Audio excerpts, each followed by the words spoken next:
शहर के शोर से दूर एक सुनसान पहाड़ी पर एक पुरानी आलीशान लाइब्रेरी पुस्तकालय खड़ी है। आर्यन, जिसे पैसों की सख्त जरूरत है, वहाँ रात के चौकीदार की नौकरी ज्वाइन करता है।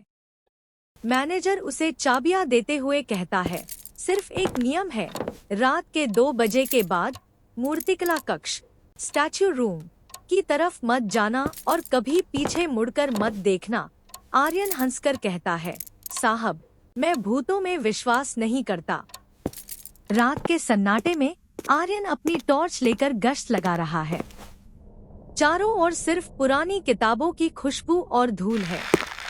अचानक उसे मूर्तिकला कक्ष से पत्थर के घिसने की आवाज आती है।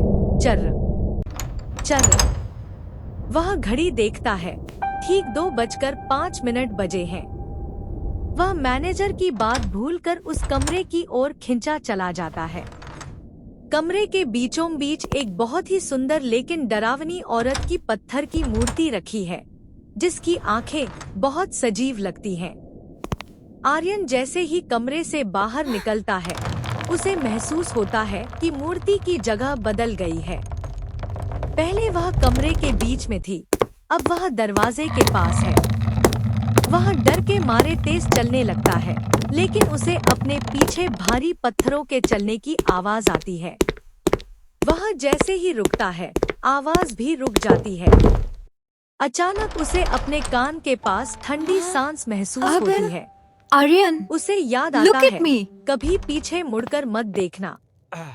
आर्यन अपनी जान बचाकर लाइब्रेरी के मुख्य द्वार की ओर भागता है। वह जैसे ही दरवाजे पर पहुंचता है, उसे एक आवाज सुनाई देती है, आर्यन, मेरी तरफ देखो। वह आवाज उसकी माँ जैसी है।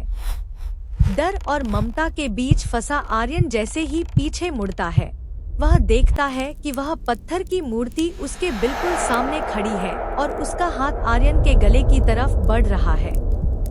अगली सुबह नया मैनेजर आता है और देखता है कि मूर्तिकला कक्ष में एक नई मूर्ति जुड़ गई है, एक युवक की पत्थर की मूर्ति, जिसके चेहरे पर आज भी वही खौफ जमा हुआ है।